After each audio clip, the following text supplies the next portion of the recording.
Alors, nous avons vu précédemment, dans les sections précédentes, que beaucoup de personnes sont dans la procrastination tout simplement parce qu'elles n'ont pas d'objectifs définis, elles n'ont pas de clarté dans leurs objectifs.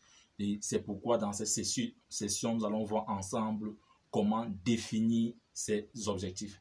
Parce qu'aujourd'hui, vivre sans objectif, c'est tout simplement être ce pilote-là qui quitte de l'aéroport et qui n'a pas de destination.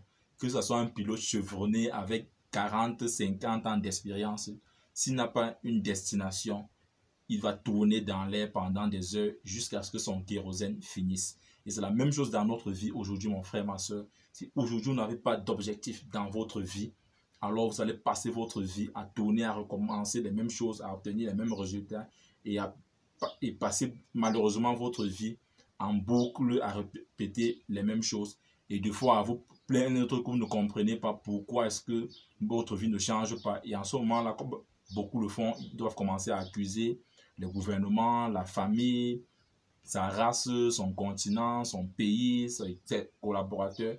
Vous allez accuser tout le monde sauf vous.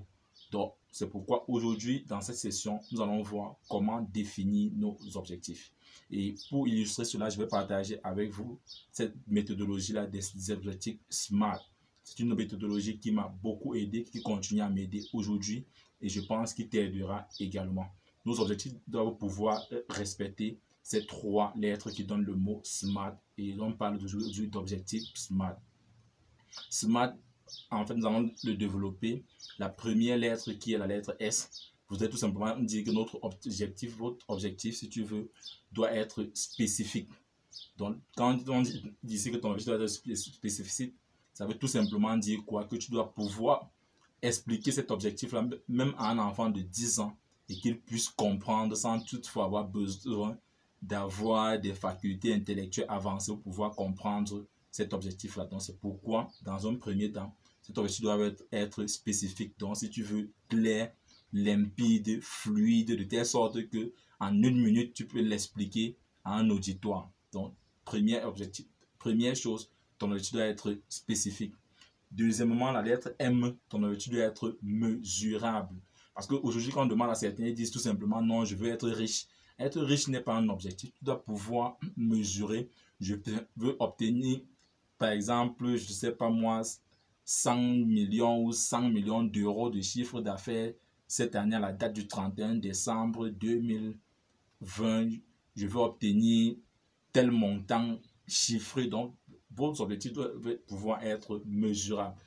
Arrêtez d'être vague dans vos objectifs. Et généralement, c'est parce que les gens ont souvent peur de pouvoir mesurer leurs objectifs ou en mesurant leurs objectifs, cela leur fait plutôt peur. Non, mon frère, ma soeur, ton objectif doit être mesurable. Tu dois pouvoir dire exactement avec des chiffres ce que tu veux obtenir.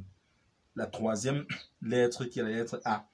Votre objectif doit être atteignable. Parce qu'aujourd'hui, si tu as comme pour objectif, par exemple, d'aller déraciner la tour Eiffel avec votre main, nous tous, nous savons que c'est un objectif que vous ne pouviez, qui n'est pas humainement atteignable. Donc, c'est pourquoi aujourd'hui, votre objectif, c'est vrai, il doit être ambitieux, mais en même temps, il doit être atteignable. Donc, essayez d'avoir un objectif vraiment atteignable. Parce que certaines de fois, comme l'exemple de la tour Eiffel que j'ai pris là, s'appuie dessus pour ne pas passer à l'action, tout simplement parce qu'ils ont défini des objectifs dont eux-mêmes dans leur conscience savent que humainement ce n'est pas faisable. Donc, ayez des objectifs certes ambitieux mais en même temps atteignables. Et ensuite, R qui veut dire réaliste. Vos objectifs doivent être réalistes. Oui, mon frère, ma soeur, cessons de nous leurrer. C'est vrai, dans la continuité, dans le processus, vous pouvez augmenter le niveau de votre objectif. Mais dans un premier temps, au départ, il faut que cet objectif soit réaliste pour pouvoir vous motiver, pour que vous puissiez être boosté à aller à sa conquête. Mais si dès le départ déjà, l'objectif n'est pas réaliste, vous allez manquer de motivation, vous allez manquer cette boule d'énergie là pour pouvoir passer à l'action. Donc c'est pourquoi il est important que au départ, que votre objectif puisse être réalisable afin que vous puissiez avoir cette motivation là au départ. Et au fur et à mesure que vous évoluez, vous pouvez augmenter le standard de cet objectif-là. Et enfin, pour terminer, l'élément dont je pense être également hyper important, bien que tous sont importants, la lettre T, c'est le temps. Votre objectif doit être limité dans le temps.